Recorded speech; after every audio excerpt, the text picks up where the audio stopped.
Androany ihany koa no nampahafantarina tamin'ny fomba ofisialy ny fandaharana asan'ny malagasy miara-miainga izay tarihin'Andriamatoa Ajo Andrenenarivelo. Androany ihany koa no nitondran'Andriamatoa Ajo Andrenenarivelo ny fomba fijery ny zava-misy eto amin'ny firenena ary ny mahakasika ireo antoko politika izay miaradia aminy.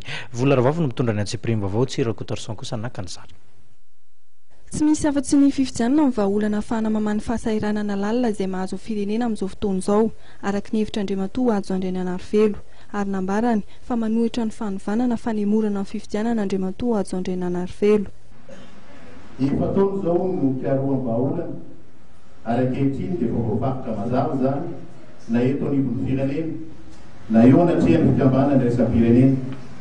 Tsy misy afa-tsy ny fisoana amin'ny fifidianana ihany ny vahaolana.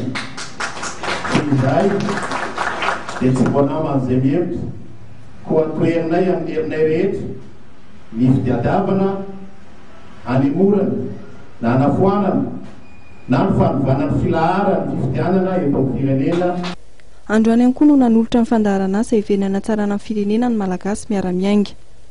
Dia maro ireo olona mitaitaina mikasika ny jarifenana andavanandro zany, matahotra ny very asa, matahotra ny very toerana, matahotra ihany koa ny very fananana, izay rehetrarehetra miaraka no tsy maintsy ezahantsika ho fafana, tsy maintsy averentsika amin'ny mba ahafahany malagasy tsirairay avy mandray anjara feno ao fampandrosoana ny firenena.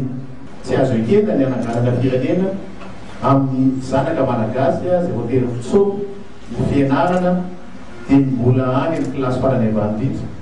Ary izay no hamerenana ihany koa ary tsy maintsy averintsika rehefa nezahana naverina tany amin'ny sekoly izay natsanga ny ministera ny resaka fitandrona ny fiarahamonina na lazaintsika amin'ny teny frantsay hoe ny éducation civique amin'ny ankapobeny.